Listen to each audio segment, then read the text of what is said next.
The cafeteria of the Andromeda station hummed with the chatter of 1,000 species. Metallic beings clinked against their plates. Gaseous entities hovered over nutrient clouds. Crystalline organisms absorbed radiation. It was a symphony of alien civilization, a monument to the galaxy's diversity and advancement. Then came Zixeth. The young Valerian shuffled through the dining hall, his segmented body barely visible beneath a threadbare cloak. His 4 eyes, usually vibrant violet, had dulled to a murky gray. The membranous fins along his spine, which should have shimmered with iridescence, hung limp and discolored. He was starving. A Valerian child required nutrient-rich plasma, expensive, difficult to synthesize. Zixeth's family had been casualties in the recent trade wars. The station's welfare system had classified him as unproductive and allocated him minimal rations, synthetic protein paste that barely sustained him. Not nearly enough. When he approached the nutrient distribution counter, the Keltorians behind him erupted in laughter. Their crystalline bodies refracted light in cruel patterns as they mocked his weak appearance. "Look at the little parasite," one sneered, their voice like shattering glass. "They'll let anything into this station now." The Zenithian guard at the counter barely glanced at Zixeth before sliding him a small cup of the pale, unappetizing paste. His ration. He was permitted nothing more. Zixeth found a corner table, away from the others. He sat alone, as he always did, and stared at the meager meal before him. His hunger was a constant ache, a gnawing void that consumed his thoughts.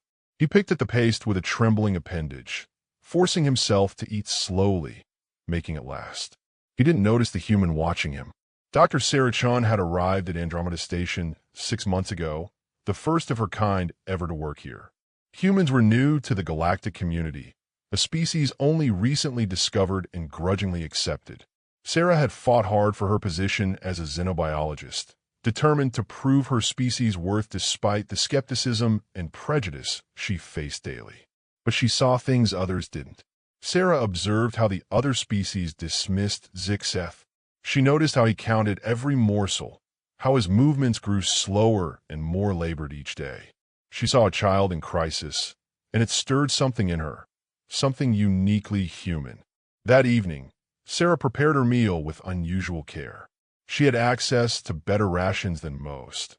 Her research position granted certain privileges. She prepared a nutritionally dense plate, far more than she needed. As she sat down across from Zixeth, the young Valerian flinched in confusion. "Why are you sitting here?" Zixeth asked, his voice barely audible.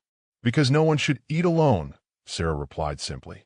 She smiled, a distinctly human expression, unfamiliar to the young alien. "My name is Sarah." They ate in silence for a few moments. Then Sarah did something that shocked everyone in the cafeteria. She pushed half her plate towards Zixeth. "I'm actually full," she said, her voice clear enough for nearby tables to hear. "I always eat too much. Would you help me finish this? I hate wasting food." Zixeth stared at the plate, confused. I cannot accept your ration. You need." "I'm human," Sarah interrupted, her eyes kind. "We're built different. Our metabolism is different. Trust me, I'm fine." It was partially true. Humans could survive on less than most species required, but Sarah was definitely not full. She was making a choice, a human choice.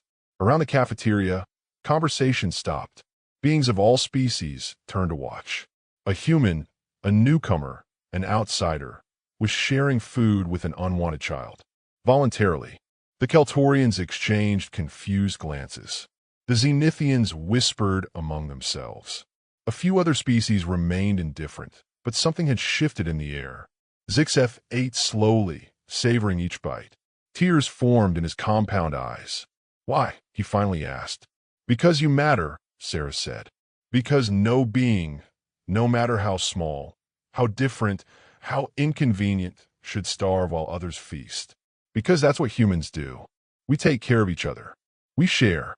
In the weeks that followed, Sarah's act of kindness rippled through Andromeda Station.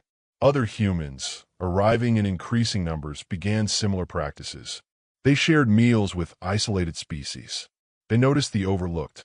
They challenged the station's cruel allocation systems. Slowly, The galaxy learned something it had forgotten. Compassion wasn't a sign of weakness.